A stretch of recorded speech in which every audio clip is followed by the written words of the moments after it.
Bonjour à toutes et à tous. Bienvenue dans ce webinaire avec un titre, disons, accrocheur. Comment gagner Trader Sélection? Donc, ce webinaire a été communiqué en priorité au niveau des premiers participants de Trader Sélection.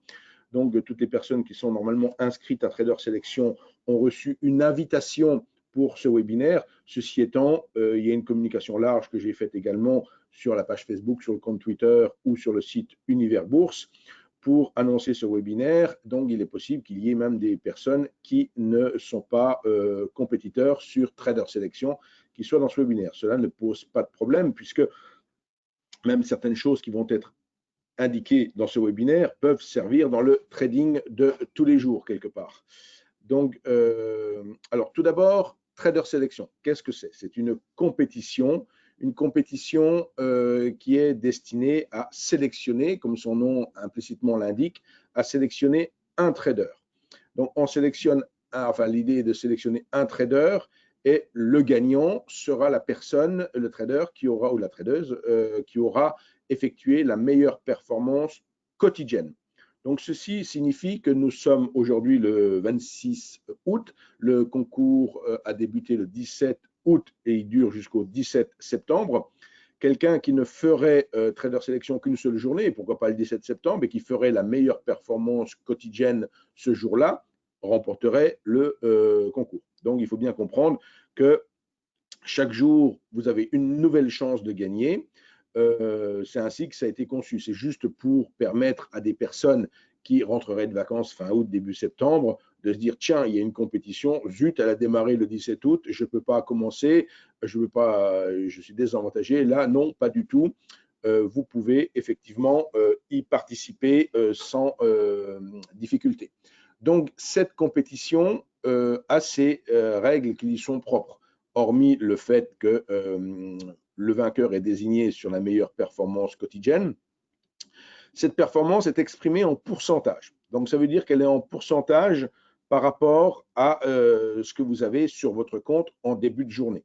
Ce qui veut dire que même un trader qui aurait fait 50%, comme ça c'est déjà produit, donc qui avait son compte à 50 000 € et qui sur la journée gagne 50%, donc de fait, il gagne 25 000 € sur les 50 000 et son compte pour le jour suivant est à 75 000 €. Mais s'il veut refaire une performance supérieure à 50%, il faudra qu'il fasse une performance par rapport à ces 75 000 €. Il faudra qu'il gagne la moitié de 75 000 € pour à nouveau pouvoir prétendre à une performance de 50%. Par contre, si vous avez fait des bêtises et que vous avez perdu 10, 20, 30 000 sur votre compte et que vous vous retrouvez par exemple avec 30 000 € sur le compte au lieu de 50 000 et que là, vous gagnez 15 000 dans la journée, vous aurez gagné 15 000 sur 30 000, donc vous aurez gagné 50%. Vous voyez le principe. Donc, vraiment, tout le monde, personne n'est désavantagé. Il n'y a pas quelqu'un qui serait avantagé parce qu'il aurait gagné des précédentes parties. Par contre, dans le classement général, on peut retrouver plusieurs fois la même personne. Si à plusieurs journées successives, il va avoir réalisé des performances équivalentes. Si ici, nous communiquons largement sur le concours au travers du site Univers Bourse, donc sur la page d'accueil d'Univers Bourse, vous allez retrouver un suivi quasi temps réel de la compétition. C'est-à-dire que là, si je vais sur la partie droite donc, du site Univers Bourse, je vais retrouver pour la journée en cours, je vais retrouver donc la compétition. Donc, vous voyez même que j'ai préparé le concours aujourd'hui, je n'ai pas eu le temps véritablement de trader, j'ai fait un microscopique trade. Donc, je suis quand même dans le classement de la journée où on voit donc que je suis avec la performance de 2,38 ici, puisque mon pseudonyme, comme toutes les personnes qui me suivent sur Univers Bourse doivent le savoir, c'est Croc. Donc, ici, je suis à 2,38 et on voit ici sur cette séance qu'il y a déjà ces performances qui sont réalisées sur la journée. Le concours a commencé le 17 août. Donc, le 17 août, là aussi, je me retrouvais dans le classement avec une performance en tant que deuxième sur la journée. Mais après, progressivement, donc, beaucoup de traders sont venus. Vous voyez, dès la troisième séance, il y avait déjà Tradox qui faisait 44% et L Livingstone qui en faisait 43, 40, 95, pour ne pas dire 44. Donc, et de jour en jour, il y a eu donc des performances assez élevées, 35%, vous voyez, pour le gagnant, etc. Le 24, 54% de réalisé pour Dax Master et le 25, c'est 35% pour Guillaume et Tao qui fait 18,76. Vous voyez donc ici les classements des différents compétiteurs. Au classement général, on retrouve Dax Master premier, Monsieur Dax deuxième, mais on voit que L Livingstone a gagné 45% sur la journée du 21, mais a aussi gagné 43% sur la journée du 19, tout comme Tradox qui a gagné 44% le 19 et de fait 39, 40, 52 le 21. Donc, c'est les 10 meilleures performances et de fait, il faut comprendre qu'un trader peut être question bête. Vous travaillez pour WHS et vous avez le droit de participer au concours. Oui, disons que je n'ai pas la prétention de vouloir gagner le concours, je le fais, je participe essentiellement pour bien comprendre, pour pouvoir vous faire notamment ce webinaire aujourd'hui, et bien en comprendre les règles et les trucs et astuces. C'est un petit peu ce que je vais présenter. Mais effectivement, on n'a pas restreint à qui que ce soit l'idée de participer au concours. Donc, tout le monde peut participer. Bon, après, le gagnant du concours va gagner 1 500 € sur un compte de trading réel et va pouvoir intervenir au duel de trading le 2 octobre prochain au Salon du Trading. Il aura la possibilité, enfin, il pourra aller jusqu'à 500 € de perte. Ces 500 € sont pris en charge par Self-Invest. Et s'il gagne au-delà de 1 500 €, l'argent est pour lui, il sera crédité sur son compte. Donc, alors, depuis Univers Bourse, vous avez une belle bannière tout en haut d'Univers Bourse qui vous indique Trader Sélection. Si vous cliquez sur cette bannière, vous arrivez sur le site de la compétition par lui-même avec son classement, ses règles et comment participer. Si vous cliquez sur Participer, vous obtenez le formulaire d'inscription pour participer à la compétition. Donc voilà pour la présentation générale de la compétition. Maintenant, effectivement, le titre du webinaire, c'est comment gagner cette compétition. Donc, quelque part, bien entendu, il faut déjà rappeler les particularités de la compétition par elle-même. Donc, il s'agit typiquement d'une compétition où on va récompenser la meilleure performance quotidienne. Donc, ça sous-entend que si on part avec un compte de trading par défaut de 50 000 €, il faut faire la meilleure performance par rapport à ces 50 000 €.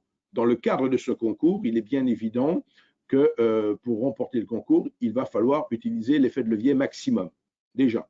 Donc, qui dit utiliser l'effet de levier maximum, dit avec 50 000 €. Donc, si l'on travaille, par exemple, avec ces 50 000 €, si l'on travaille sur un DAX, donc on va, le DAX, si on suppose qu'il est environ à 13 100, on a 50 000 €, la marge de fait exigée par Self-Invest, mais exigée par tous les brokers régulés par l'ESMA, hein, ce n'est pas spécifique à Self-Invest, donc la marge est de 5%. 5% de 13 100, ça fait 655 €. Si je dispose de 50 000 € sur mon compte, je divise 50 000 par 655 et je trouve 76,34. Donc, ça veut dire que je prends de maximum 76 contrats DAX à 1 € du point pour avoir l'effet de levier maximum. Je ne pourrais pas en prendre 77, la plateforme refusera de m'accorder l'ordre à 77, mais 76, il acceptera. Bien évidemment, comme j'ai dit, si le lendemain vous avez 75 000 € sur votre compte, vous divisez 75 000 par 655 et vous pouvez prendre, grosso modo, 50% de contrats en plus, environ 120 contrats. Donc, et qui dit utiliser l'effet de levier maximum, dit forcément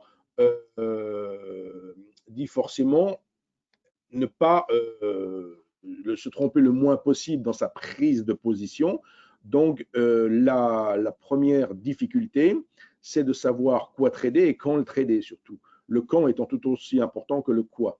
Donc, il faut effectivement savoir quel sous-jacent on va travailler et quel à quel moment on va le faire.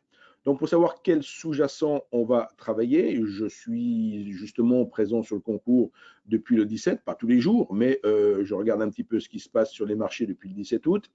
Et il s'avère que, première information, il faut travailler avec l'effet de levier maximum pour gagner. Deuxième information, il va falloir choisir un point d'entrée des plus pertinents possibles. L'expérience de ces quelques dernières séances, mais également plus généralement de manière un peu plus empirique, montre qu'il est plus judicieux de travailler ici le DAX qui va être à 13 000 points ou le Dow Jones l'après-midi qui va être à 27 000 points environ. Donc des indices qui ont une taille, un nominal très élevé, ce qui fait qu'en pourcentage, bien évidemment, quand vous faites 1% sur un DAX, s'il est à 13 100, vous avez gagné 131 points. Alors que si vous faites 1% sur votre CAC, vous n'avez gagné que 50 points. Donc, vous voyez que déjà, il faut choisir forcément des indices qui ont un nominal élevé, qui de fait sont plus volatiles que des indices qui ont un nominal plus petit. L'Eurostoxx sera beaucoup moins volatile, il sera plus liquide certes, mais il sera moins volatile qu'un DAX par exemple. De la même manière, un SP500 sera beaucoup moins volatile qu'un Dow Jones. Donc, deuxième élément, il va falloir s'intéresser en matinée au DAX et en après-midi au Dow Jones notamment. C'est comme ça. Et comment, alors, pour s'intéresser, pour trader, même si on trade de manière en intraday, on ne va pas pouvoir tout à fait faire abstraction du contexte des marchés. Donc ici, vous retrouvez au sein de la plateforme NanoTrader, j'ai réalisé ce matin là une petite page où j'ai mis 6 actifs et pour voir en UT jour un petit peu ce qui se passe. Donc ce qui est important, alors je vais même les zoomer chacun, on voit que le SP500 sur le premier en haut à gauche, que je vais maintenant zoomer. Première information, le SP500 a repris intégralement la baisse due au Covid-19, due à mars-avril, la panique sur la crise sanitaire, et se situe pour sa part désormais au-dessus de ce précédent plus haut. Donc c'est une première information qu'il va falloir intégrer dans votre si vous travaillez sur le SP500, bien que j'ai dit qu'il fallait travailler sur le Dow Jones, mais si vous travaillez sur le SP500 ou si vous suivez un peu le SP500, de se dire, ça y est, il a véritablement franchi ce plus haut, donc il fait de nouveau plus haut. Pour ce qui est du Dow Jones, on voit contrairement qu'il n'a pas encore fait ce plus haut. Donc, il est certes en hausse significative depuis le mois de mars, mais il n'a pas encore atteint ce plus haut. Donc ça aussi, c'est un élément à intégrer déjà parce que ça constitue en soi une résistance et c'est à savoir que par contre ça ne veut pas dire que le Dow Jones n'a pas par exemple, alors pardon, autant pour moi, ici voilà, donc qu'il n'a pas fait une première impulsion ici, qu'il n'est pas au-dessus d'une ex-résistance, vous voyez, donc pour faire une similitude avec un petit peu le SP500.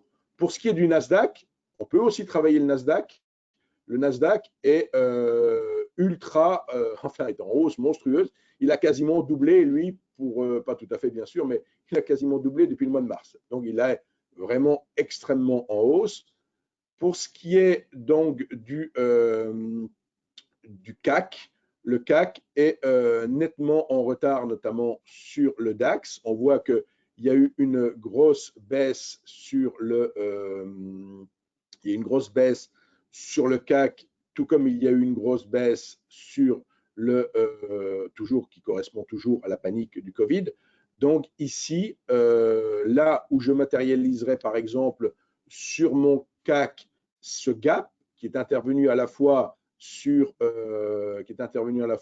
CAC ici et sur DAX, on s'aperçoit que la zone du gap, par rapport à cette zone du gap, le DAX est nettement plus haut que cette zone du gap. Donc, on peut déjà dire que le DAX est plus fort que le CAC. Le DAX s'est repris plus brutalement et même les derniers tops, on voit que les derniers tops sur le CAC sont tous, pardon, c'est ici que je suis, donc les derniers tops sur le DAX, vous voyez ici, ils sont descendants, hein, donc ces deux tops-là sont descendants, là où ils sont ascendants sur le DAX ici. Pardon, ici. Ah, attendez, voilà, donc là je les ai ultra zoomés, mais voilà, ici on voit bien qu'ils sont ascendants.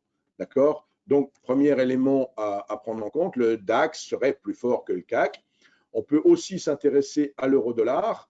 L'euro-dollar qui est toujours intéressant à suivre et surtout parce qu'il a mis fin, là, au début de cette année, à une dynamique baissière très marquée depuis très longtemps. Et on voit un rebond qui a quasiment atteint 1,20, donc un rebond très, très important de l'euro-dollar.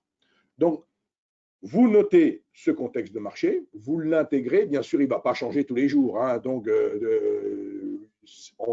on s'en imprègne, on le mémorise dans sa tête et après, on peut, d'une certaine manière, j'ai fait une deuxième page dans la plateforme, ça s'appelle des pages, c'est ces assemblements de fenêtres. J'ai fait une deuxième page où maintenant, je vais m'intéresser aux 30 minutes parce que pour Trader Sélection, c'est la meilleure performance quotidienne. Donc, de fait, il va falloir travailler plutôt en intraday.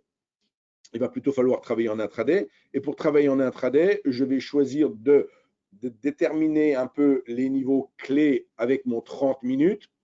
J'essaierai de faire capter des trades, moi ce que je conseille, en 5 minutes. Et j'affinerai vraiment mes prises de position sur le 1 minute. Donc, parce que là, vraiment, on est en intraday et on va le voir avec l'exemple de ce qui s'est passé ce matin. Il ne faut pas hésiter à trader à la minute. Parfois, en 1 minute, là, pas aujourd'hui, encore une fois, parce que je préparais le webinaire, mais l'autre jour, j'ai fait en 1 minute 3200 € en une seule minute sur le DAX. C'est tout à fait possible. Toujours pareil avec mon effet de levier maximum. Pour dire que ça peut bouger énormément à l'ouverture du cash, comme on va le voir ce matin, comme ça s'est produit ce matin.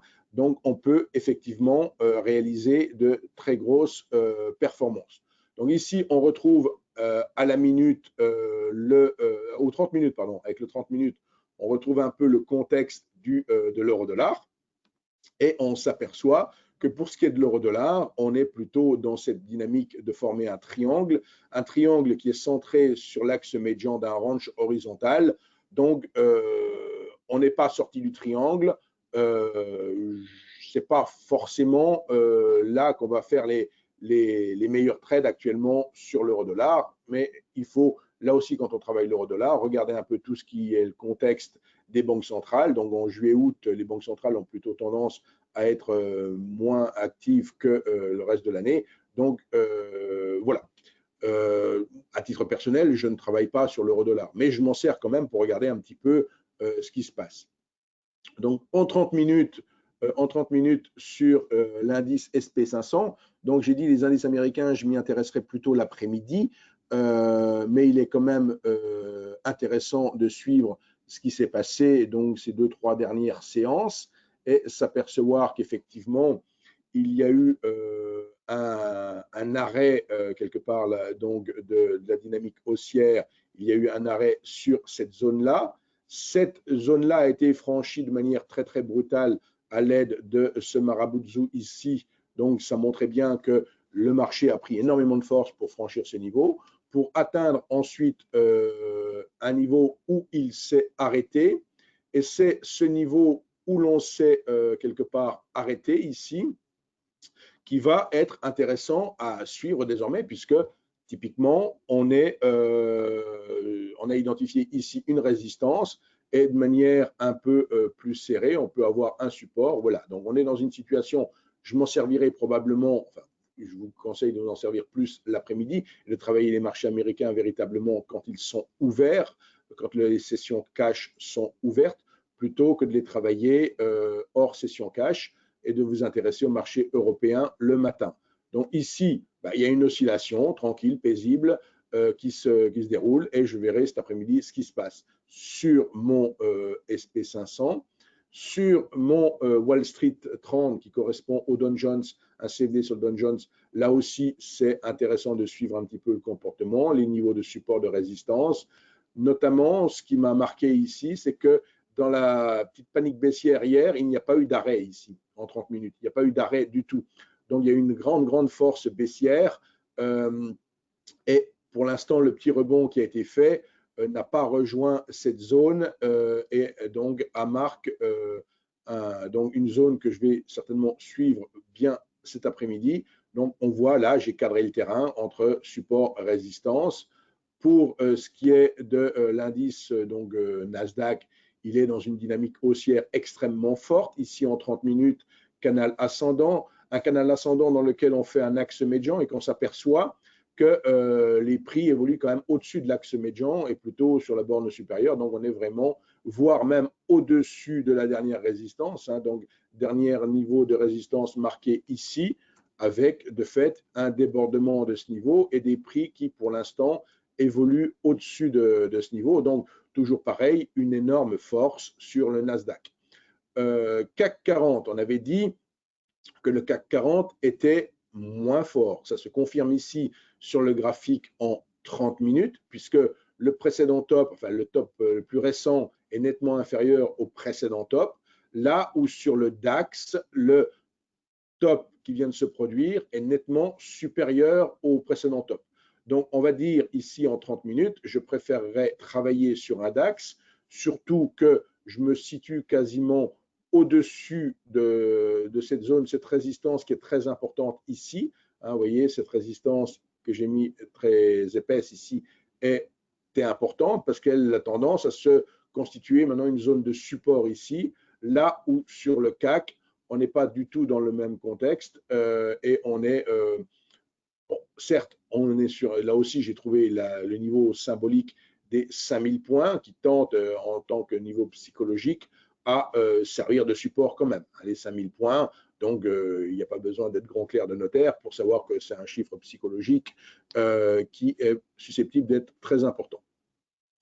Au niveau du 30 minutes, ce qui est très important, c'est de bien regarder dans la séance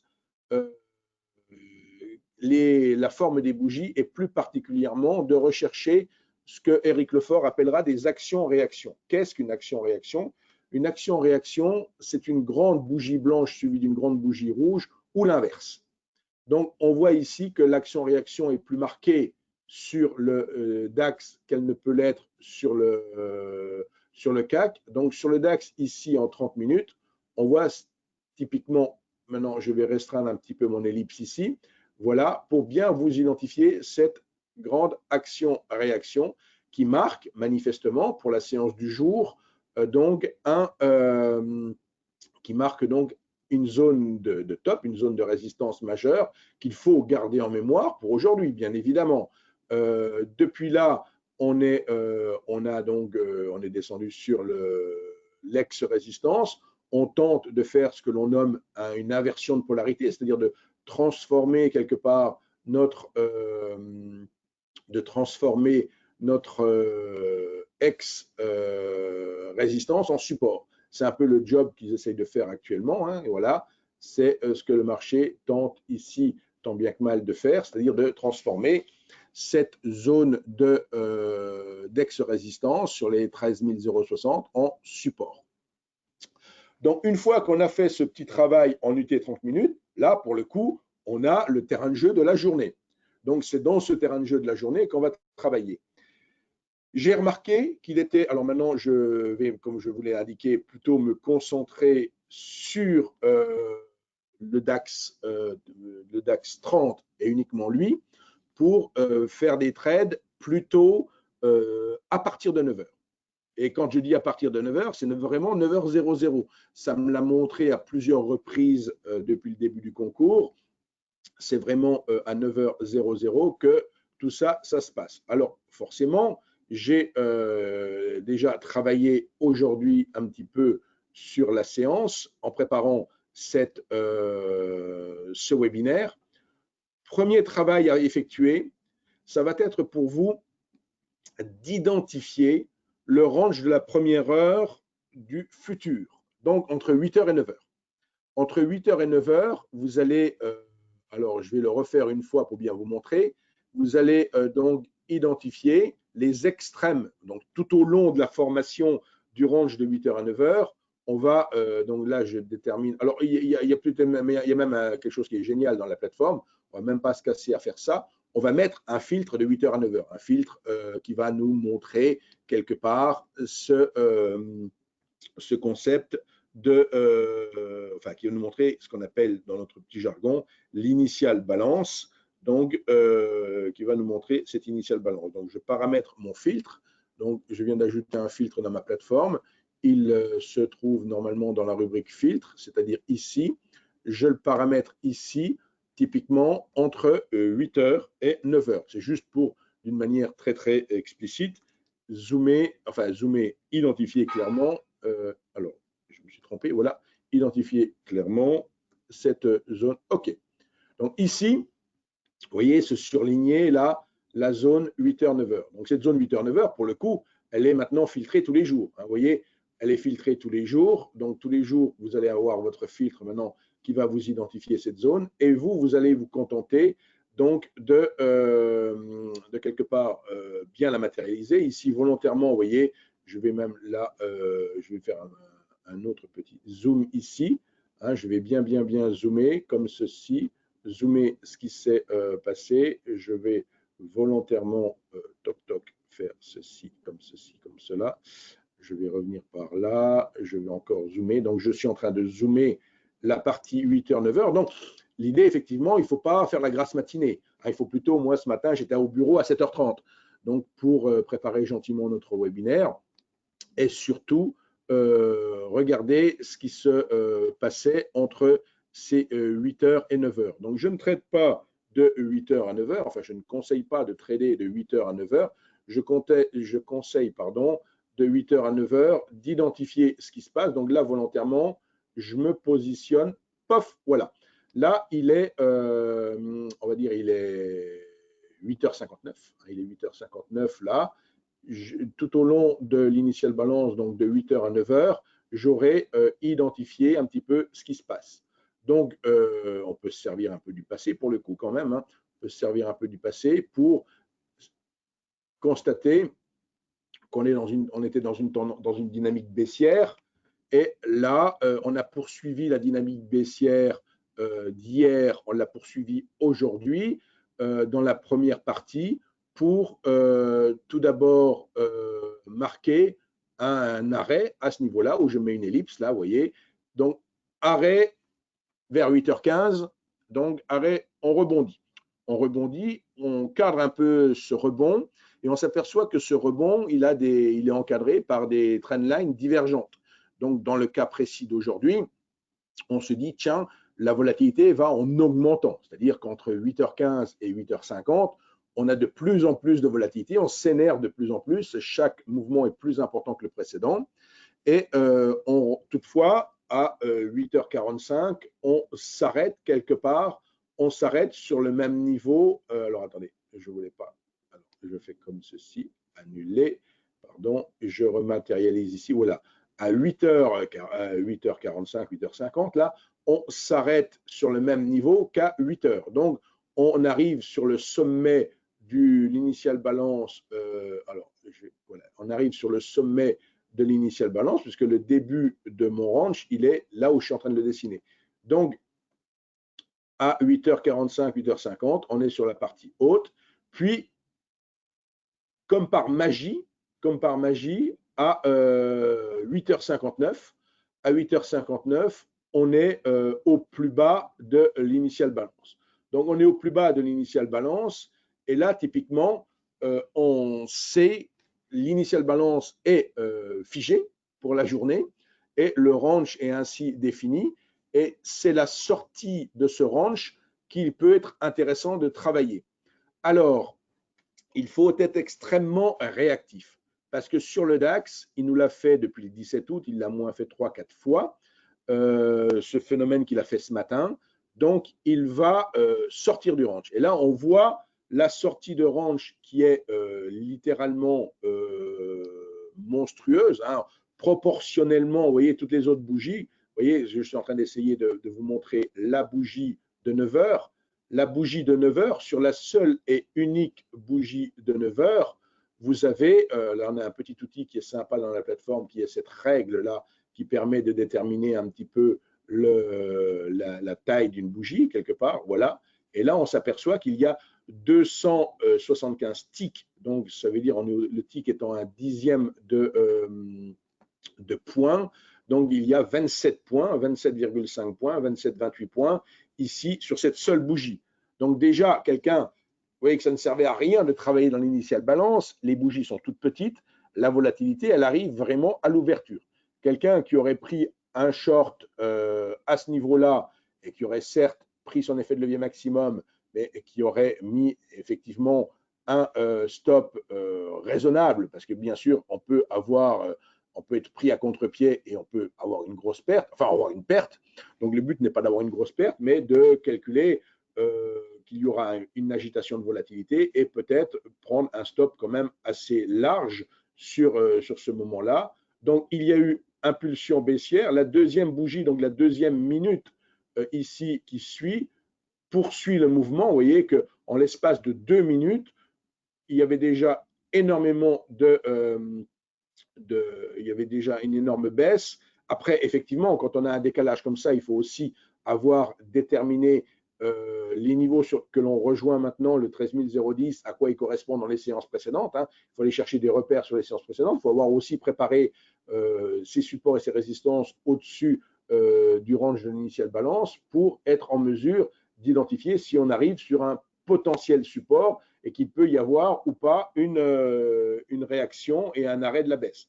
Dans tous les cas de figure, l'arrêt de la baisse se produit et on s'aperçoit qu'il y a donc minute par minute, donc cet arrêt de la baisse qui est fait. Donc quelqu'un qui aurait pris vraiment ce mouvement sur une telle ampleur, une telle accélération, il est largement conseillé de sortir avant, bien sûr, la grande bougie blanche ici, mais de sortir quand on s'aperçoit que le mouvement s'arrête, ici, parce qu'il ne faut pas être plus royaliste que le roi. Une telle variation sur les 2 premières minutes de cotation est très, très, très, très souvent corrigée. Après, c'est la correction. Quand on a une correction, c'est cette correction qu'il est important d'apprécier. Donc, pour moi, ce matin, quand il y a eu ce phénomène donc, qui était très brutal, je préparais gentiment mon webinaire, donc je n'ai pas pu prendre ce trade à la baisse. J'étais en train de préparer tous mes graphiques et tout. Et comment après j'ai suivi les événements, je me suis dit, sur cette deuxième bougie, grande bougie rouge, je vais prendre les 50% de la bougie pour effectivement, ici, vous voyez, je me sers de cet outil-là pour marquer alors je vais le mettre en rouge et peut-être en très gros pour bien identifier. Voilà, ici, et je vais même zoomer. Voilà, je vais zoomer tout ça. Voilà. Donc ici, quelque part, on s'aperçoit que sur la deuxième bougie de 1 minute, sur la deuxième bougie, je vais, comme les choses se sont arrêtées au travers de cette première bougie blanche, je détermine les 50% de cette bougie rouge ici pour voir si les prix sont susceptibles ou non de clôturer au-dessus des 50%. Donc, on voit que les 3 bougies qui suivent, les prix restent dans enfin, la clôture reste dans les 50%, mais on s'aperçoit quand même qu'on est allé rechercher le sommet. Alors, attendez, je ne voulais pas faire ça. Qu'on est allé chercher le sommet de la bougie rouge, on est allé chercher ici. D'accord? Et de fait, la bougie qui suit, elle clôture au-dessus et on sort du range. Donc, on a, avec cette sortie de range, donc dès la bougie ici, on a la certitude qu'il ne faut plus être short, bien évidemment. Si on n'était pas encore sorti du short, il est largement temps d'en sortir. Donc, et d'une manière générale, il est largement temps d'en sortir, même dès qu'il y a clôture, de cette bougie. Donc, la sortie doit impérativement se faire quasi sur l'ouverture de cette bougie-là. Donc, on a quand même un gain substantiel qui est réalisé. Hop, pardon, j'ai fait une bêtise, annulé ici. Voilà, c'était pas ça que je voulais faire. Après, on va suivre ce qui se passe. Et la première chose qui nous intéresse, c'est le rebond qui se fait, à quelle force il se fait. Et on s'aperçoit qu'il est très rapide, 4-5 bougies blanches tout de suite, il est très rapide. Et on a très, très, très vite rejoint ce fameux niveau de la base de mon de mon range de 8 heures. Vous voyez, mon range de 8 heures, il est clairement hop ici. Donc, vous voyez, même cette bougie ici, cette bougie-là réintègre donc réintègre le range de l'initial balance. Donc, on peut à partir de là considérer qu'on est probablement face à une fausse sortie baissière. Et ce phénomène, c'est déjà dit, produit 4-5 fois depuis le 17, donc où le DAX part comme un malade à la baisse, et ce sont des fausses sorties. Là, il a fait aujourd'hui un seul creux, mais il y a eu 2 fois où je l'ai vu faire 2 creux, c'est-à-dire qu'il réintégrait l'initial balance, il en ressortait et il rebondissait, donc il faisait une sorte de double bottom sous l'initial balance avant de la réintégrer. Donc ces signaux sur un indice où on est typiquement parti chercher de la liquidité. Souvent, on entend les gens qui disent « Oui, mais mon stop a sauté ». Oui, mais votre stop a sauté uniquement parce que vous aviez mis le stop à un certain niveau, que ce n'est pas parce que vous avez mis, vous, un stop à un niveau, c'est parce que tout le monde, quelque part, une majorité d'investisseurs ont mis un stop à ce niveau-là, et les market makers, les algos de market making voient ces stops et se disent, il y a de la liquidité à aller chercher, on va aller les exécuter, ça va nous faire du business et on rebondira après. Donc souvent, avant qu'un grand mouvement se déclenche en séance, il y a très souvent, ou à la hausse ou à la baisse, enfin si c'est un grand mouvement à la hausse, il y a une fausse sortie baissière et vice-versa. Donc ça, c'est absolument à intégrer.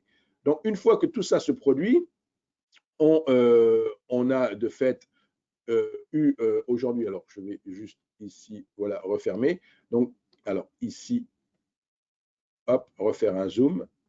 Donc, on s'aperçoit que pour la séance du jour, donc, ce que l'on peut déjà noter, c'est que on est plutôt dans toujours une dynamique plutôt haussière. Là, j'avais cadré ici en rouge, vous voyez, j'avais cadré ce qui, donc là, toujours pareil, on est sur du 1 minute, mais j'avais cadré la dynamique baissière. Donc la dynamique baissière que l'on peut retrouver peut-être un peu plus explicitement sur le 5 minutes ici. Vous voyez, sur le 5 minutes, on retrouve ce qui s'est un petit peu passé avec typiquement, rappelez-vous ce que je vous ai dit tout à l'heure, ce qui est important de trouver, c'est ce phénomène d'action-réaction.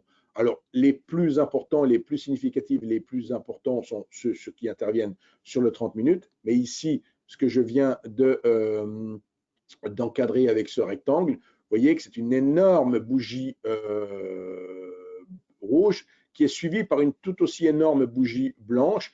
À partir de cet instant, quand j'ai vu cet instant-là, j'avais une très forte probabilité que ça y est, c'était une fausse sortie baissière. Avec ça, cette action-réaction qui se produisait sous l'initial balance, qui est là aussi matérialisée en jaune, et donc extrêmement accélération, on rebondit, on fait un trade à la hausse, on vient rechercher littéralement la base de l'initial balance ici, et on rebondit. Là, on a une inversion de polarité, c'est le support, patati patata, c'est parti. On peut rejouer encore un mouvement, un troisième mouvement, on peut sans difficulté reprendre position et on serait en position actuellement sur cette hausse-là et pas forcément encore sorti parce que vous voyez ce trait que j'ai dessiné là-haut à 13,153 correspond à quelque chose que je suis également particulièrement qui correspond ici à ce qu'on appelle les niveaux d'équilibre qui sont fournis par le market profile. Donc, il est intéressant de constater ce qui s'est passé, de voir que l'initial balance, enfin que le plus bas de la séance d'hier, par exemple, le plus bas de la séance d'hier s'est fait au niveau du niveau d'équilibre de la veille. Donc, la séance du 25, son plus bas, c'est le niveau d'équilibre du 24, d'accord? Et qu'aujourd'hui, l'initial balance, le petit trait vert, il s'appuie sur ce niveau du 24 et que là, typiquement, on arrive à proximité du POC, Price of Control, niveau d'équilibre d'hier, et la zone de réjection vers une zone de réjection potentielle. Donc, quelqu'un qui serait en long maintenant aurait quand même tendance à serrer méchamment son stop parce que ce niveau d'équilibre est un niveau qui peut rejeter les prix. Donc, ce niveau d'équilibre, je l'ai marqué ici, vous voyez, POC-1. Et ce POC-1, c'est un niveau qui, bien sûr, hier a fait consensus et qui peut rejeter les prix aujourd'hui. Donc, en résumé de tout ça, ce que je vous ai dit, c'est qu'il faut travailler donc plutôt le DAX en ouverture de séance. Alors attendez, est-ce que je peux encore grossir ça, que ça soit pour vous ultra.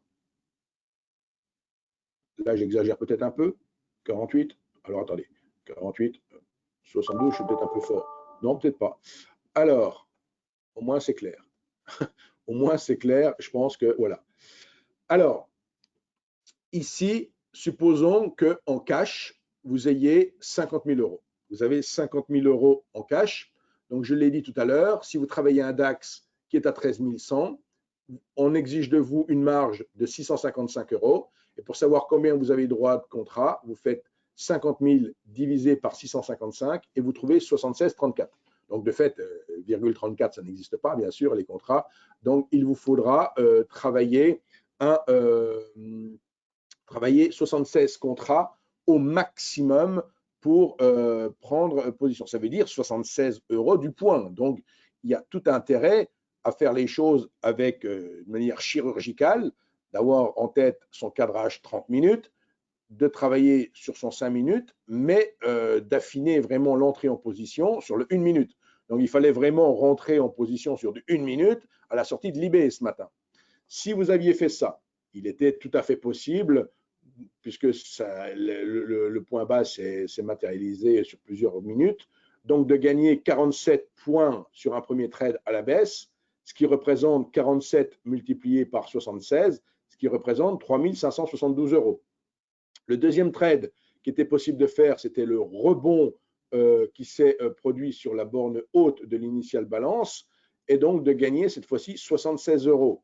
76 points, pardon, 76 points multipliés par 76 en l'occurrence, ça fait 5700. En deux trades et en quelques minutes, vous pouviez gagner 9300 euros et de fait, vous pouviez gagner 18% et prendre quasiment la tête de la séance,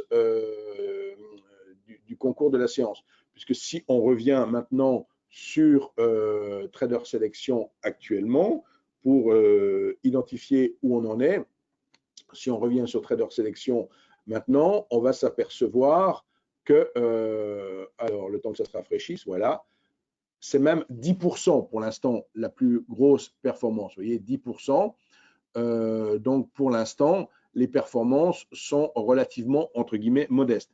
Quelqu'un qui n'aurait pas bénéficié de cette ouverture de marché, bah, après, ce qui se passe, c'est très souvent que le marché est beaucoup plus calme. C'est-à-dire que vous voyez, si on résume un petit peu tout ce qui s'est passé ce matin, quelqu'un qui n'aurait pas pris quelque part ces deux trades à la hausse, alors évidemment, hein, vous voyez, ce qui se passe, alors une autre règle de trading très importante à noter, pour être très réactif, lorsque ces phénomènes se produisent. Donc vous avez vu que j'ai tracé ici un canal bleu très ascendant. J'ai essayé d'encadrer la dynamique des bougies 1 minute dès le début.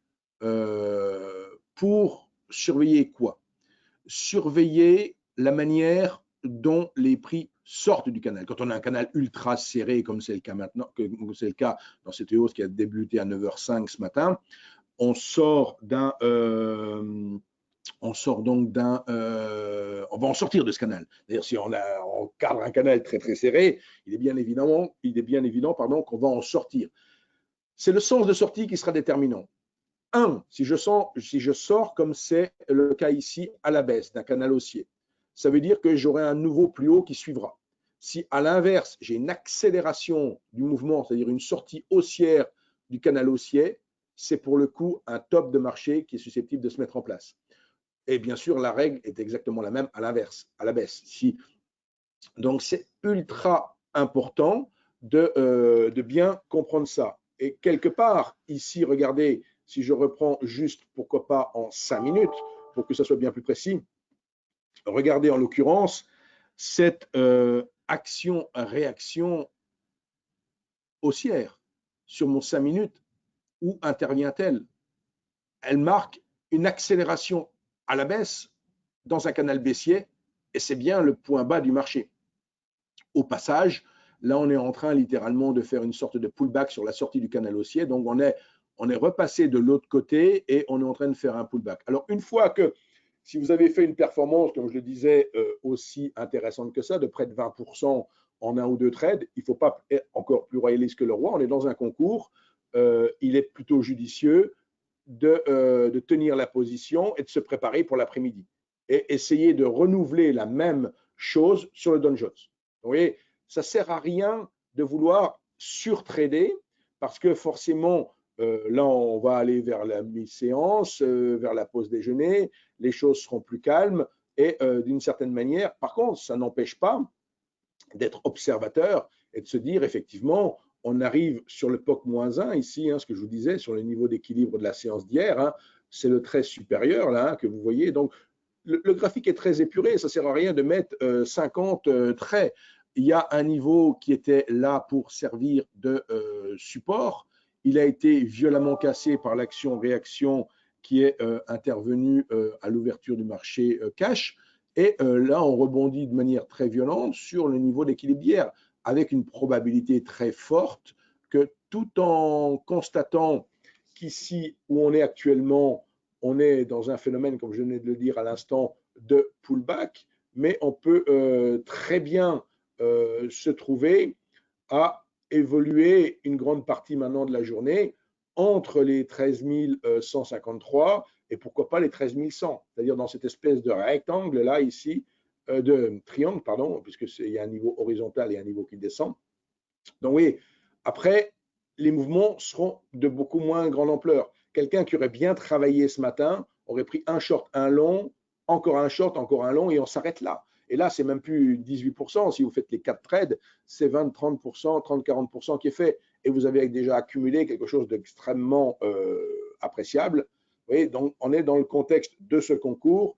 Je ne dis pas que dans votre compte réel, il faut prendre de tels risques, mais forcément, dans le cadre du concours, il faut comprendre que vous avez une nouvelle chance d'emporter le concours tous les jours. Donc, ce qui va être déterminant, c'est si vous arrivez à identifier de manière plus précise possible le bon point d'entrée, que vous situez quand même un stop pour ne pas avoir le compte qui saute, donc un stop large. Quelqu'un qui aurait pris la cassure d'eBay, il devait quasiment mettre le stop de l'autre côté de l'eBay, donc ça faisait un stop assez large. Mais bon, ça aurait fait une énorme perte quelque part. Mais quelque part, quand ça part dans le bon sens, on voit que ça paye énormément. Donc, voilà pour ce que je voulais vous dire. Je suis bien sûr là pour vos questions. Ça fait 54 minutes que je parle maintenant. Alors, je vois, il n'y a pas eu beaucoup de questions pour l'instant. J'ai peut-être parlé un peu vite. Je ne vous ai pas laissé trop la parole. Alors, vous pouvez, dans la partie chat, réagir si vous le souhaitez. Je vais, pour ma part, couper l'enregistrement pour que l'enregistrement qui sera mis sur la chaîne YouTube soit pas trop long. Donc, on va arrêter à partir de maintenant l'enregistrement. Donc, je vais chercher mon petit bouton magique.